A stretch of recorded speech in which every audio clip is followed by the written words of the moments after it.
Hmm.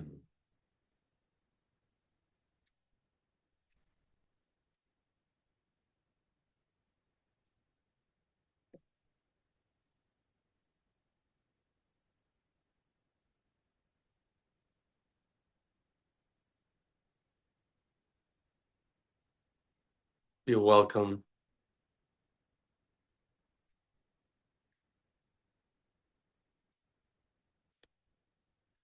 Feeling of stress can feel like running from the body. First thing, when we sit down and close our eyes, we notice a sense of distance from the body.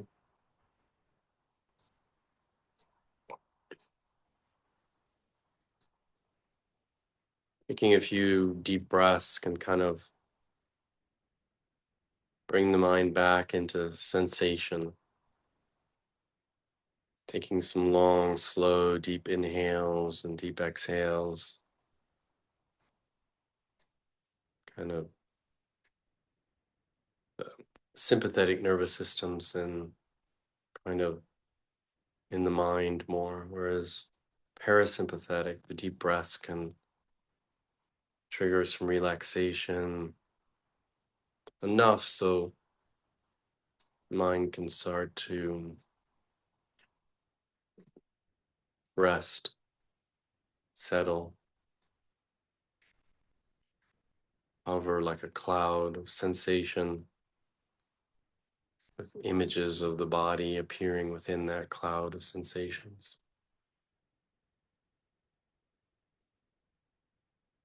The sensory mind is not the shape of the body. You can often meditators feel sensations outside their body, like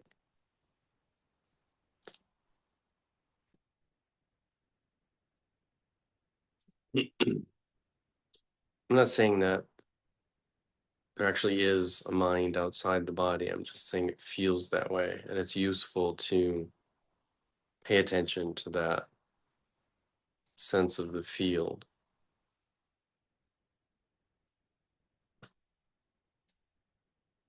Kind of spaciousness can arise.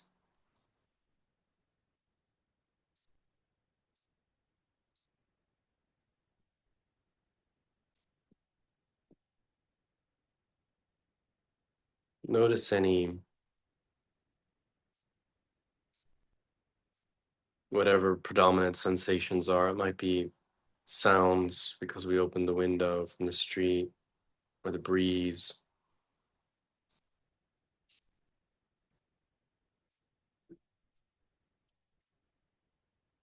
the clock, bird.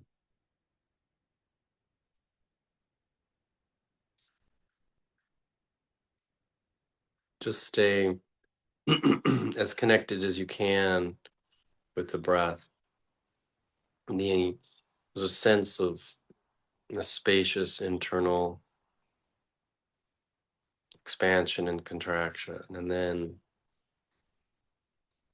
sounds appear. They'll be sort of within that sense of the breath, within the field.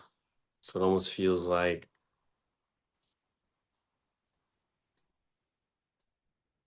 being connected to the sounds, like they're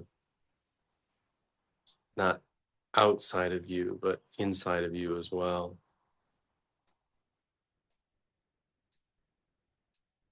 Except that you is some giant sensory cloud.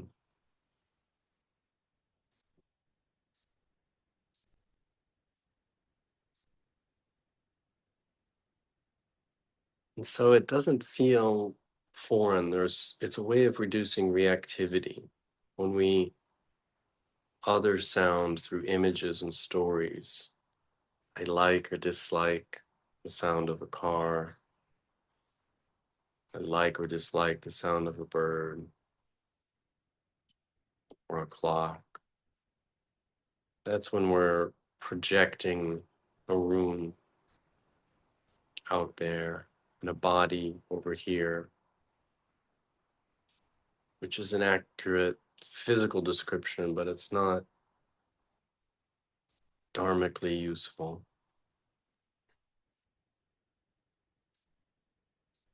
The mind just knows a sensory cloud, and it has a memory of a map of the room.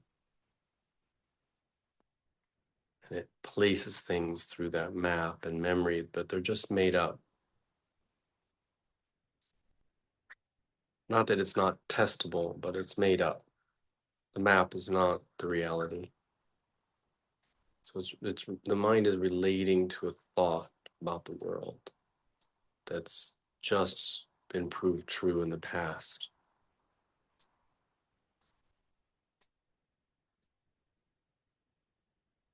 And that part of the brain that is constantly active, pushing a world on the outside and a world on the inside,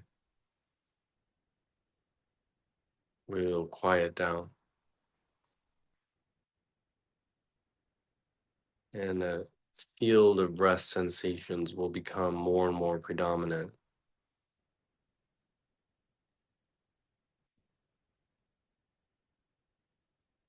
And there'll be less reactivity to sound, less othering, objectifying, less reactivity.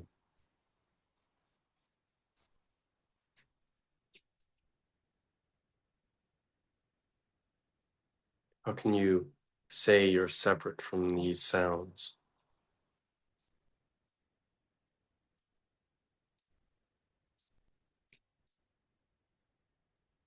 Without the awareness, there would not be a sound. Awareness only exists in relationship to, or sound only exists in relationship to awareness. And the awareness stays with you. It's there before the sound arose and it's there after. So much so that awareness is necessary to noticing the impermanence of the sound. It's foundational to noticing the discrete arising and discrete passing of a sound. It's what allows us to notice that sound is unreliable. Sound as an object is unreliable.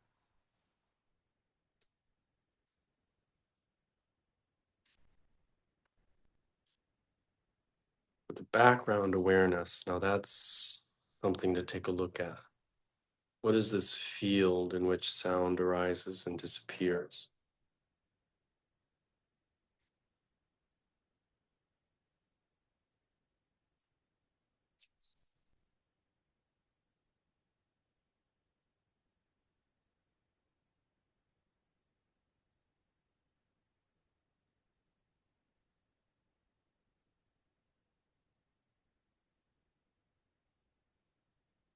Notices we attend to the field, there's just matters less that things begin and end. They don't, it doesn't feel like a heavy karmic ground sound. It's not like, not a lot of damage that can be done in the soundscape. You can imagine some sounds hurt though. They hurt emotionally because we repeat them. We feel damaged by a harsh word.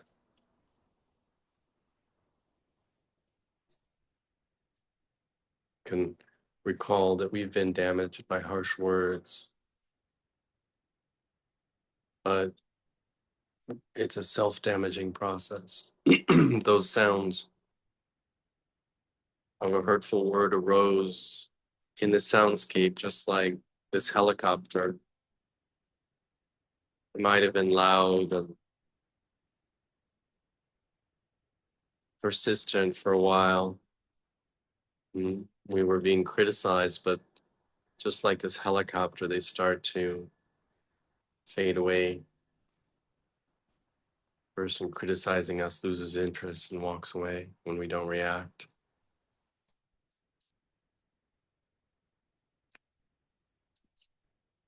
the memory that might have triggered some hormones of sadness, some emotional reaction, but the hormones are impermanent. The stress hormones, I mean, whatever's triggering the emotional response is going to go away when we stop imagining the event.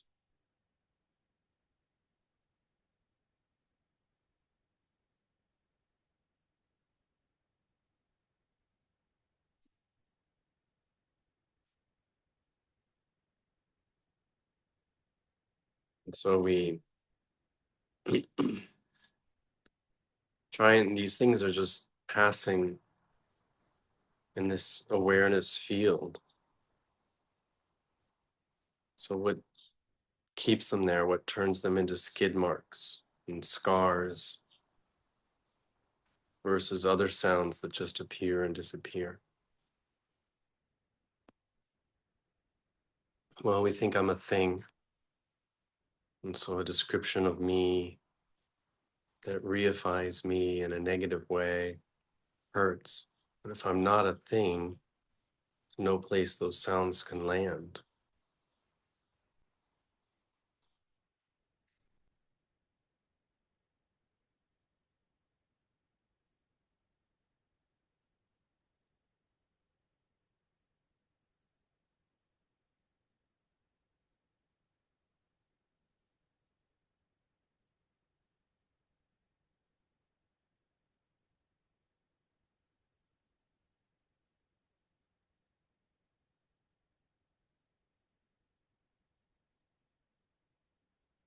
If you can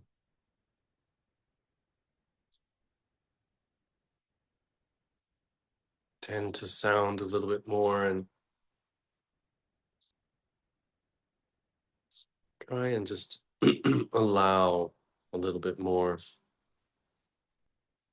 Just put yourself in a state of surrender, of allowing the sound, feeling the sound is you, is the part of the awareness field.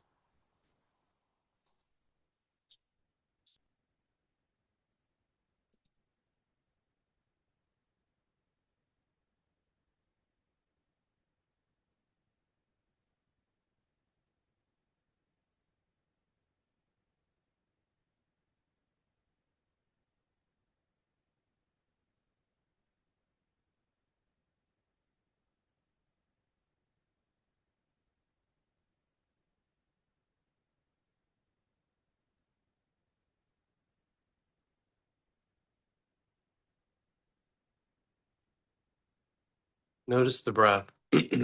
Is it pressurizing, showing maybe some mental strain from focusing in the sound sphere if you're not used to that?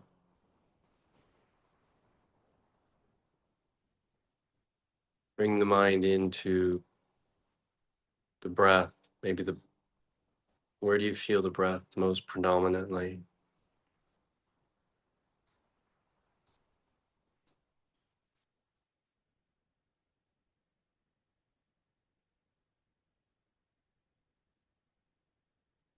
Notice any changing sensations in the breath.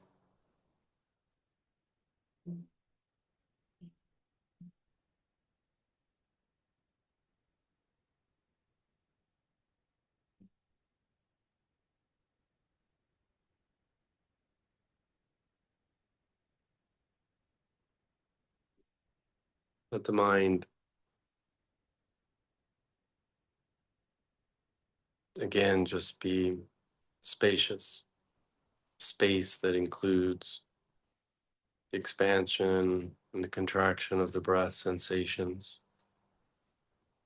Maybe the belly's floating out and coming back in. Maybe you notice the coolness against the nostrils, dryness in the back of the throat on an inhale. moisture on the exhale, temperature variations.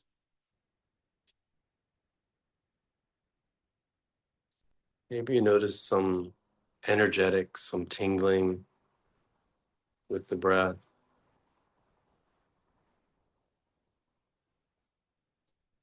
Maybe you feel like rivers of movement, like the space around you that includes you is like it's an upflow on an in-breath, and like rivers of sensations going through images.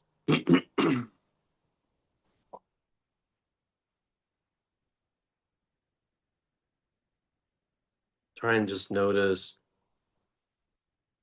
any sort of rivers of sensation that appear to you, any streams of movements. Sometimes you can feel like rivers coming up from the legs, through the hip, and through the central channel, and out the top of the head. Or and let go of the biological breath. Explore the felt sense of the breath.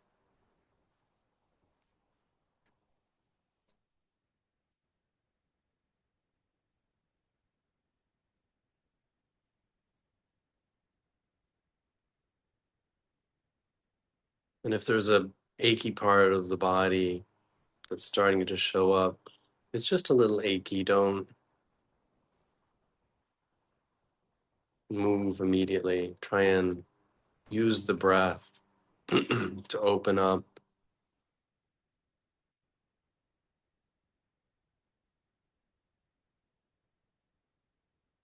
Sometimes we close off around achiness or pain. We want to build a wall around it.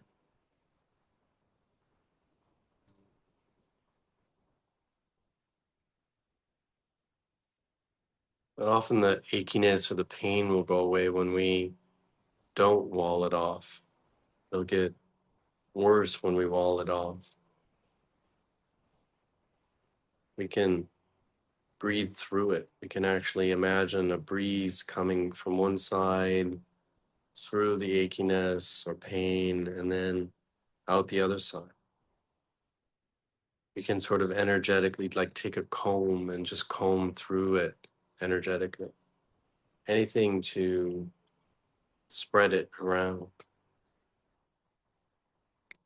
open it up.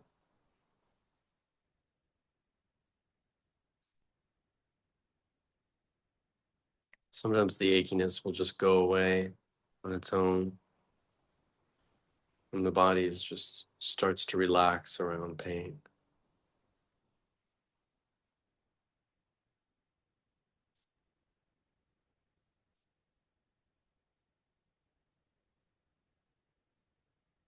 You might find a spot that you really like the breath going through the heart. It might feel loving, gentle,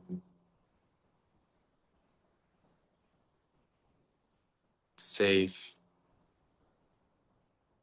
Notice any qualities when you breathe through the heart, like maybe from the bottom up and through, or top down, sideways.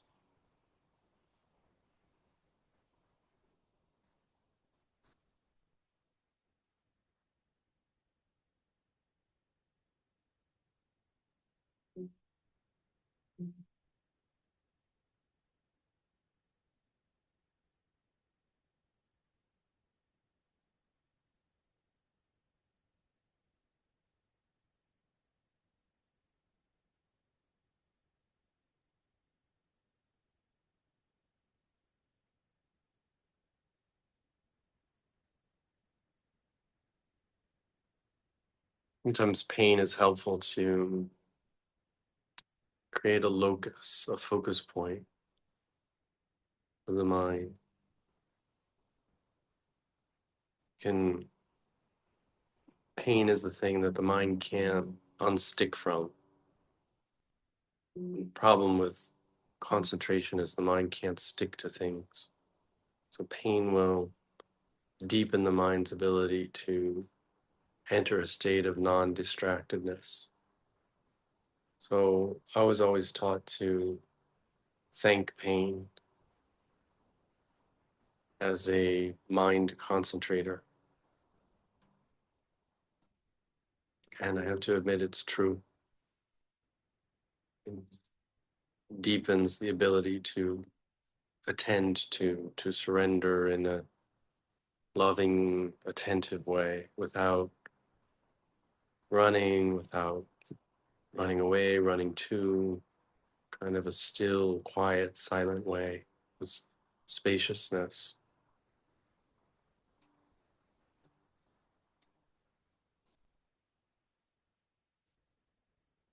There's almost a pleasure there,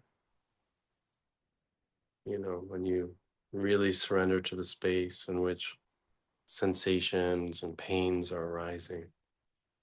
It's almost a tingle, like, oh, this is right. This is the right path for me. I'm learning here.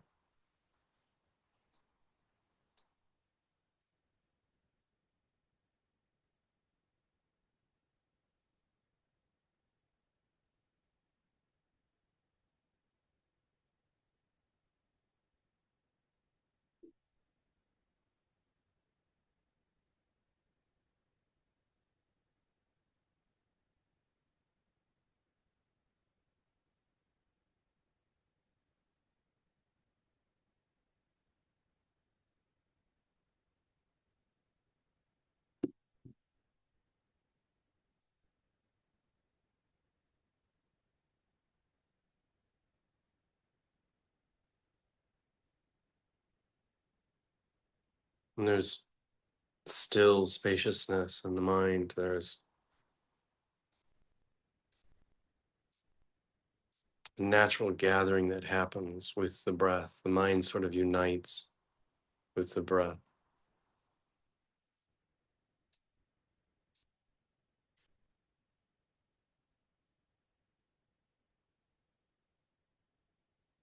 Like the just breathing alone gathers the mind. It's kind of a pull from the sensory world itself of the scattered mind, draws it in. The mind doesn't have to do anything, it just has to be quiet and spacious enough and sensitive enough to let the breath do the work, to concentrate it. Of course, if a pain or sharp pain comes in, you can work with that, but generally, if the mind is relaxed and spacious, can get to this spot where the breath is concentrating the mind, it's gathering it.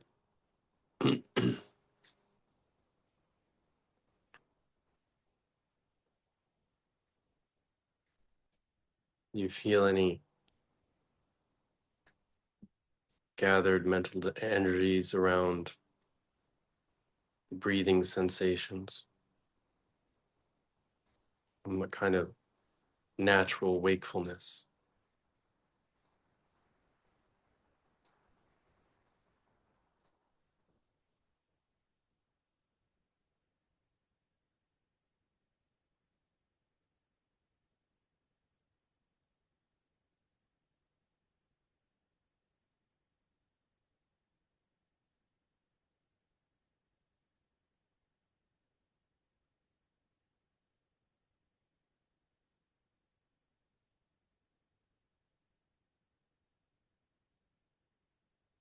Trick is to kind of look back every once in a while. What's doing the looking here at the breath sensations? Is there really a person back there, a witnesser? And if so, what's aware of that witnesser?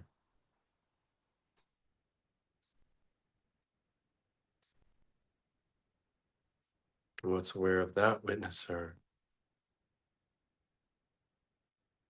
doesn't make sense. The mind can't create space. The mind is not space. It's free of space.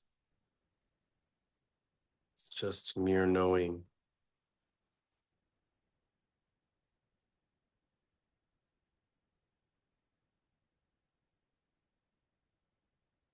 It's free of space.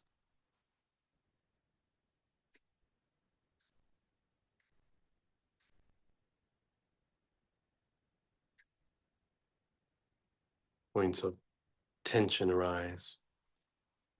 That's what attention means, or something will draw the mind in.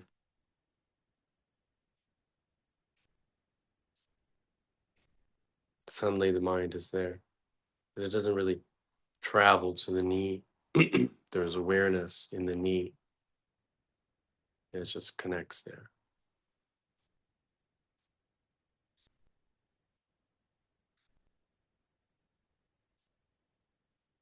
Mind is everywhere equal in its field. It's not no centrality or attention or awareness. So watch attention for a while. Watch how the mind creates a focus point of any tense or gathered point. Temporarily becomes that point as an identity and then dissipates as soon as the sensation is gone.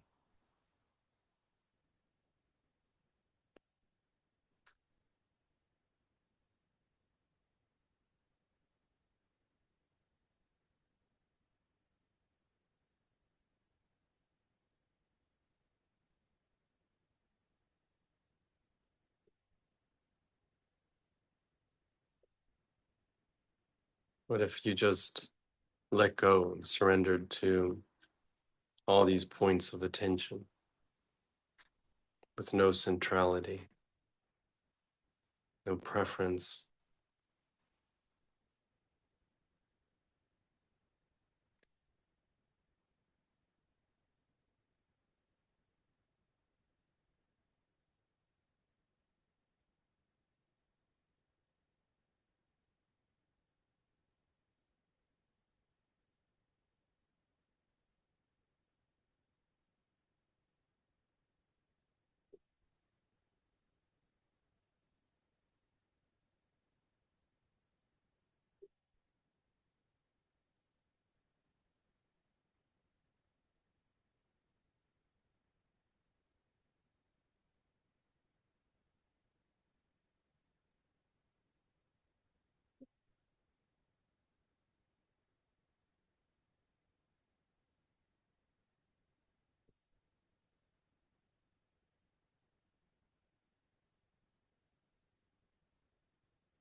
Check in and how settled you got tonight, how deep you went.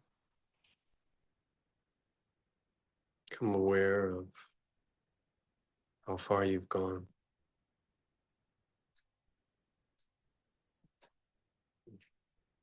Comfort, relaxation,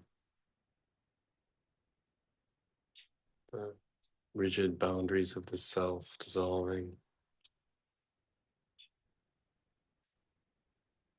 developing wisdom, appreciation of being with the body, sensations,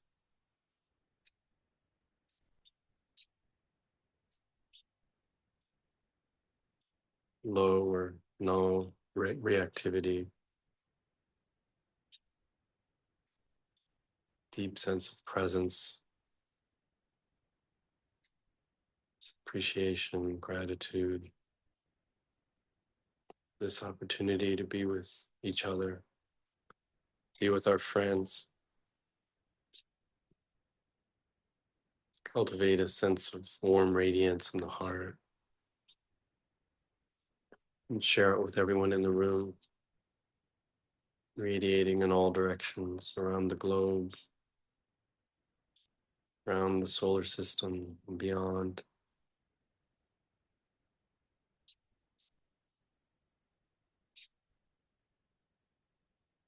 May all beings be well, happy, and peaceful.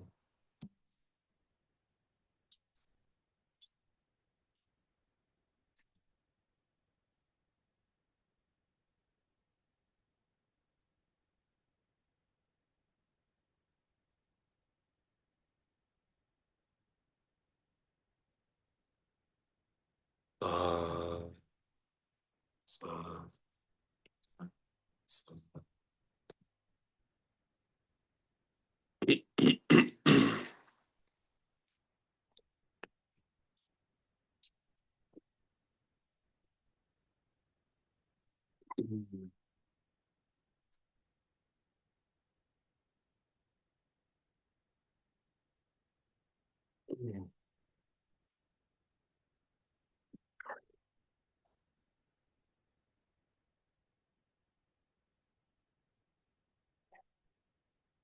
You could, do you do yoga? A little bit, a little bit. Your left hip is a little tighter than your right, maybe. Um, you could. What's that? Just the way I'm sitting. It's just the way you're sitting. Yeah. I was just noticing sometimes when the hips can roll forward a little bit and then we can sit back, that gives more room for the breath, for oxygen to breathe. And when our knees are up and we're buckled at the back here, our lung is kind of collapsed so we can get sleepy. We're not getting full exposure to the air with our lungs. But one way to handle that is to prop up a little higher back here. And then the knees drop a little and you can have a little more flexibility there. But I see what you mean. It's probably just the way you're seated, the left side. Yeah. I've always had tight hips. So. What's that? I've always had tight hips. So. Tight hips, yeah.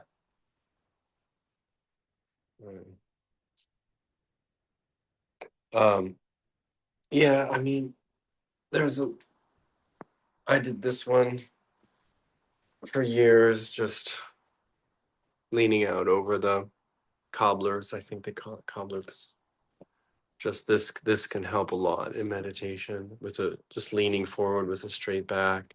Some people kind of butterfly. Have you done this one before? Yeah. Yeah.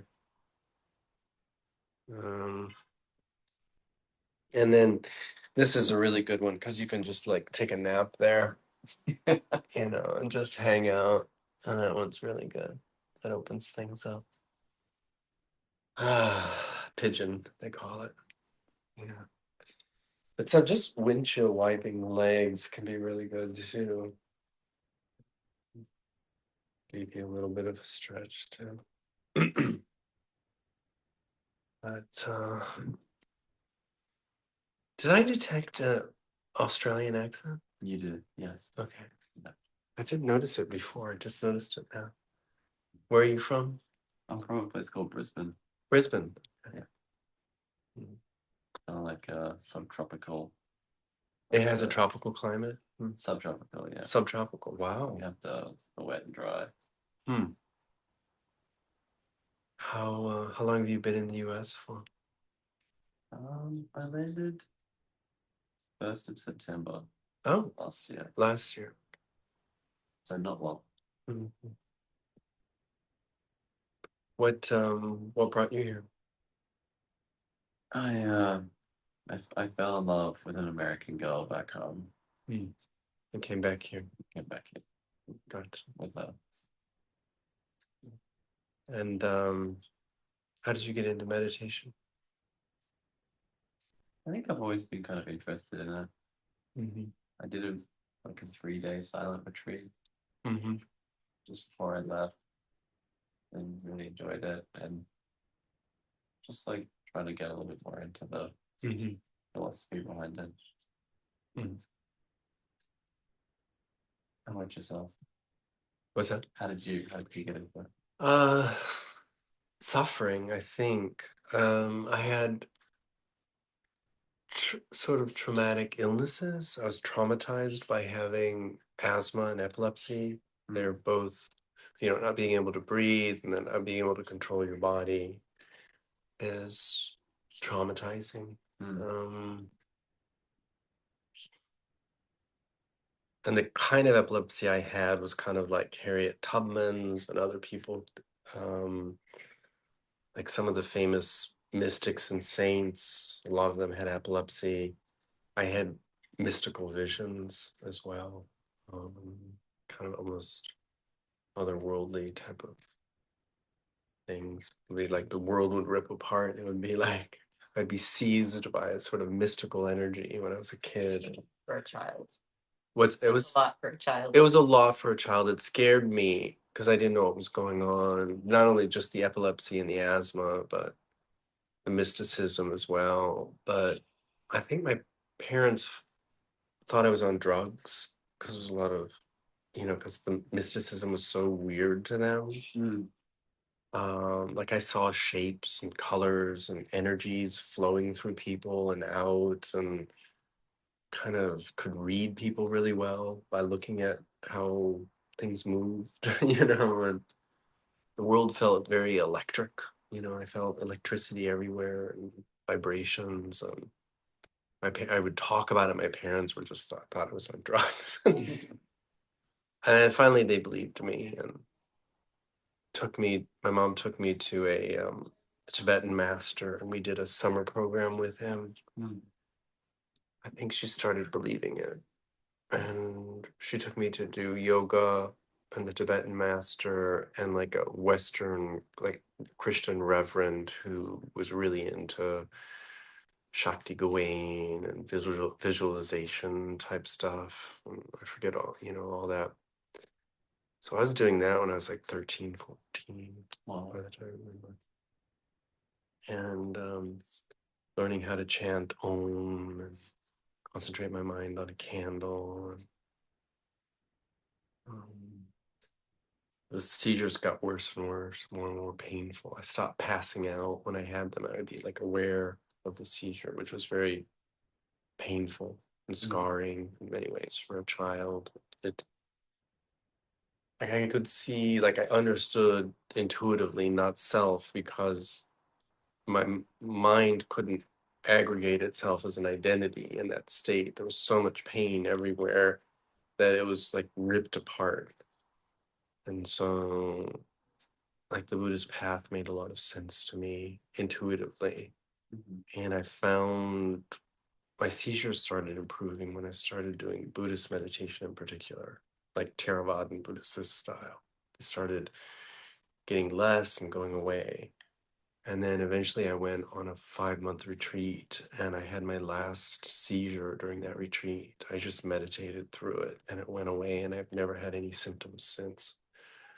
So I became kind of a spokesperson, obviously, with something like that happening. Yeah.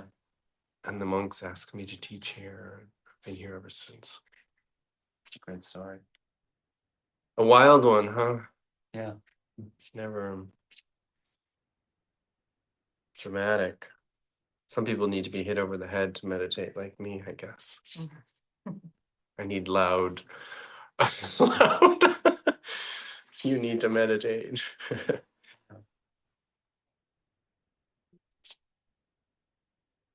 not alone in Africa. Yeah. Yeah, I know.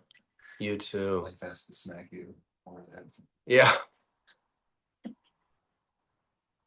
I was like, why did I ask for this difficult number in life when I was younger, before I really started meditating? I was like, why me? What did I do wrong in my past lives to deserve this?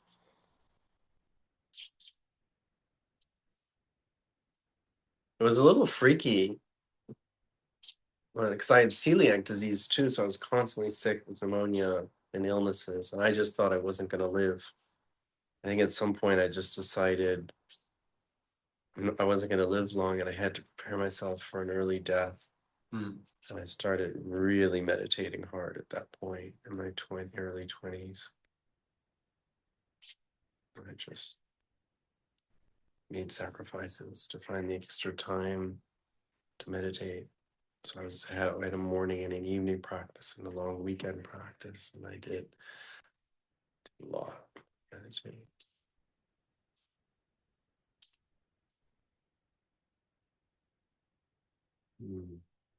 How are you all tonight?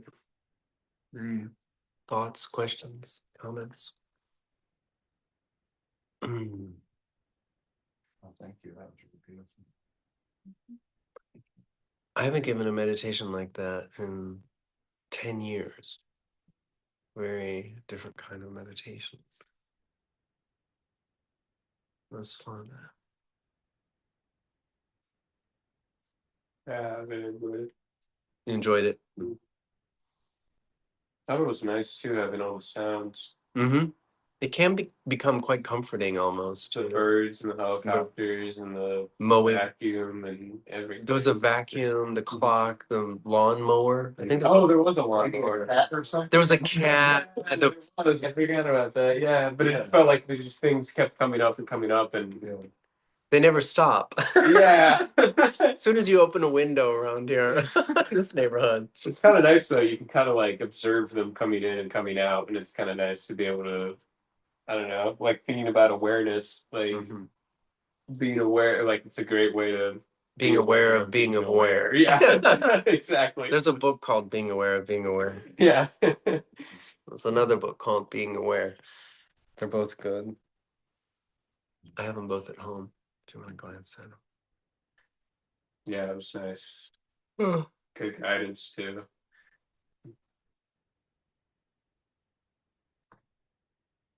I was using pain. Mhm. I have a teeny tiny pain, Mhm. but in meditation it became Gigantic. Yeah. And like I have to take off my sock to look and see where, am I actually injured here? What happened? No. It's not what I was imagining. What I was experiencing was not doesn't it's not that was a moment that was exploring. I was trying to find edges. I was trying to see it change, and I saw some things, but yeah, it just got very big. But my foot's still there. It didn't go anywhere. It's not gonna fall off. So that's good. I learned that was the trick for pleasure. You know how small pains can become gigantic suddenly? Well, you can do that with pleasure too. It's just the flip side. And when I realized that, I was like, oh, that's what jhana is. It was a huge revelation that I could learn just as much by observing and expanding pleasure as I could from observing and expanding pain. Mhm. And that was a huge shift for me. It's the same dynamics at play. Oh.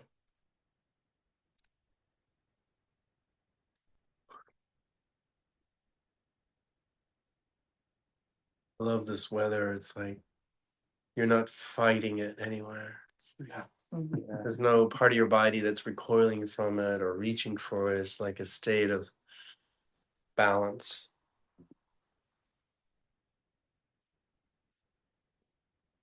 Mm.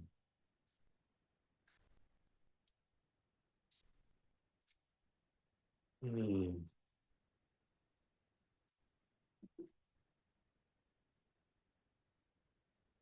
Oh, anything else?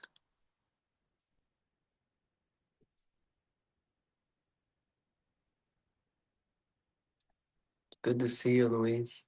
Tiffany. Nice. Thanks for coming. I like this end of the week sit. It's very nice. I'm glad I had a nap today. It really It helped. Yeah. I still almost fell asleep, but not quite. It was big pain keeping me awake. So Yeah. Pain will keep you awake. That's for sure. it helped. Helped. Unless you're trying to ignore the pain, then you'll fall asleep, and you're succeeding. Right, Mm. I was struck by the lack of tiredness for me tonight, Mm-hmm. which is saying necessarily at this in the evening. Mm-hmm. Because I'm usually much more of an early morning kind of person, but it Mm. was just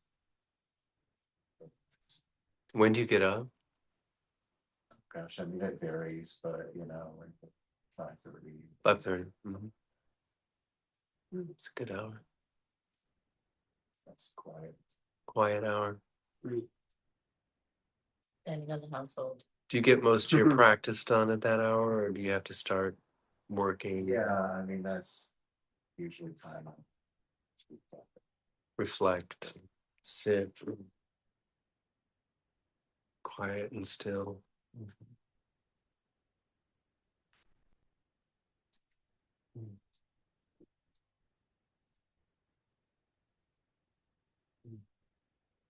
How's school, Tiffany? It's been rough. What's that? Been a little rough recently. Oh no. Finals. Mhm. You've been studying really hard. Full stretch. Should be good. Did I ever tell you my law school story? So my Vietnamese meditation master, I heard how wonderful he was, and I wanted to.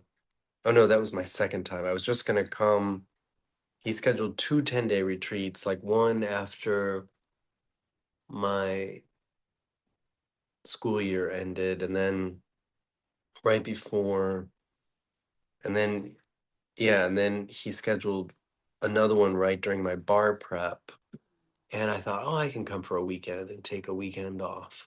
So I came for the weekend. I was really excited. It was a 10-day retreat, and he was so disappointed I was only going to stay 2 days. And he said, mindfulness meditation will make you smarter.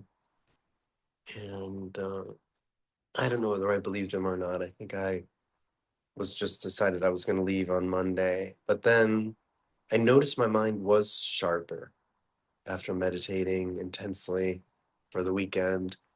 And I thought I'll stay another day and see. And he taught me how to read mindfully, to take that mindfulness from the retreat. And so I would read like a sentence, and if I wasn't fully mindful of like the meaning and everything about the sentence when I was reading it, I would put a dot there. And but if my mind was undistracted and paying attention, I wouldn't put any dots. And then I would go back and reread those sentences mindfully. And I found he was right. When I read something mindfully, I remembered it instead of just trying to get to the next page and trying to finish something and trying to, it was really concentrating, and I was able to, my friends, I was in study groups before I went on that retreat. I ended up staying the whole 10 days, and I came back and my friends were like, "You are so gonna fail. You are, you're like, you're not allowed to join our study groups anymore." And they wouldn't help me catch up. And I decided to do it on my own, obviously. And I used that method he gave me, and it worked. I found that my memory was like supercharged after the retreat, and I think I still had a couple weeks before my bar, and I was able to catch up completely, and I passed my bar. So, yeah. Is that Ajahn Patul? So what was that? Was that you posted a video a little while ago that I think it's Ajahn, is it the tune? Oh, Ajahn Tun, DTUN. Ton? Yeah, no, this was Agasami, Venerable Agasami.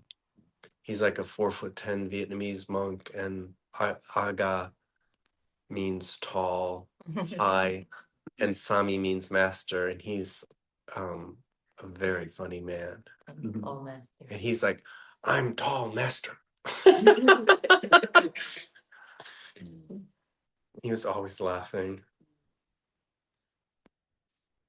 He could tell an entire Dhamma talk for like an hour, and you'd laugh the whole time, like until your sides hurt. I was like, man, I do not have that talent. I wish I did. But he could just somehow make you laugh about pain or just anything. He just had this look to him, and he starts grinning from ear to ear. But he was truly excited about pain. I would say, "Oh, I'm in pain." And he'd just grin ear to ear, and he'd say, "Yes." It's like, it's the doorway to the first noble truth. You can make a breakthrough right now. I was just so optimistic about everything. Never met anyone like that. Very unique teacher. A very good direct pointer. He was a Zen monk before he was Theravadan, so he was very good at pointing to the nature of the mind, and he liked little jokes and koans that would foil your mind. Like he would say, like, what? If you put a balloon in an airplane at takeoff, when the plane's going, which direction does the balloon move in? Which direction is it moving in?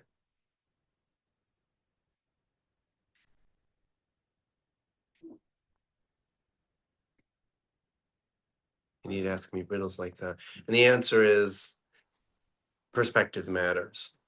So that's why he's trying to teach me how to make my perspective on things more flexible. So if you stand outside of the plane, the balloon's moving this way. But if you're in the plane and the air is equal all around it, it's not going to move really from the plane might be going up like this, but it might stay in the same spot. So it might be looking like it's moving. And then, but if there's, so he was always asking really fun questions like that helped exercise my brain a little bit in the context of a meditation retreat. I found it pretty useful.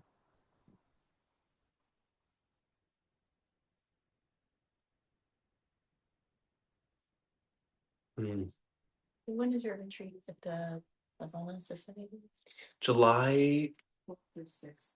it's 3rd, 4th, 5th. Or third through 6th. It starts on like the Thursday the 3rd or Friday the 3rd. I can't remember. Maybe Friday, right?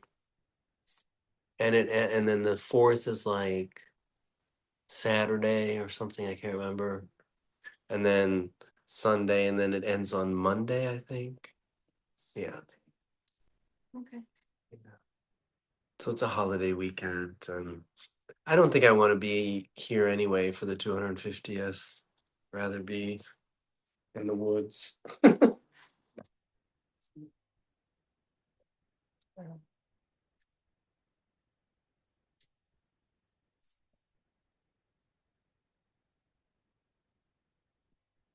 I hope Luca's doing okay. Yeah. Yeah. Yeah.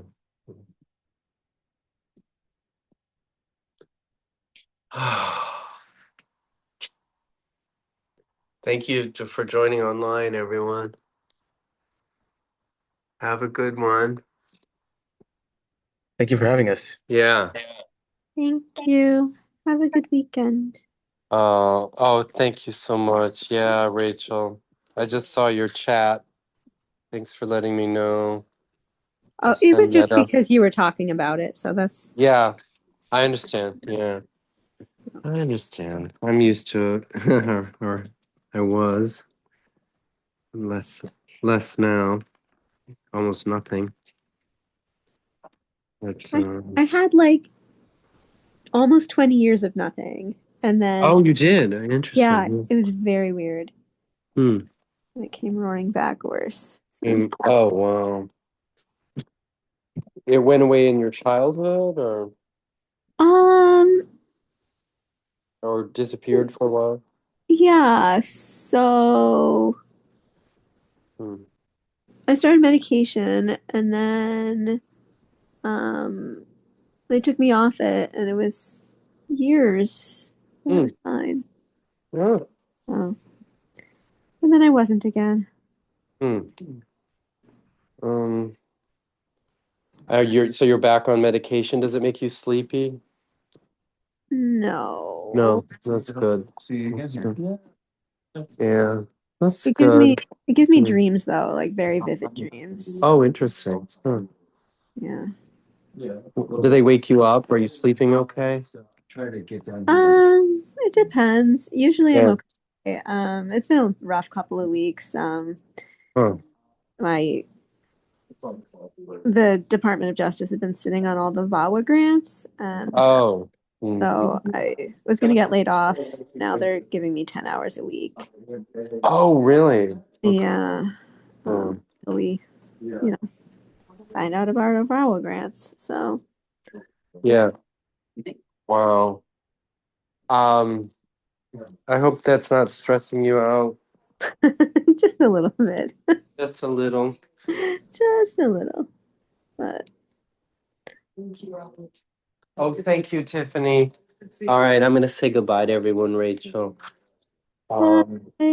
All right. Well, let's talk some more, Rachel. I want to catch up and hear your news more. We can do that sometime. Absolutely. We And can. have a Sounds great good. All have a right. great weekend. Have a great night and weekend. Yeah. Thanks for joining. Talk to you later. And take Bye care. bye. Talk to you later. Bye, Ira. Bye.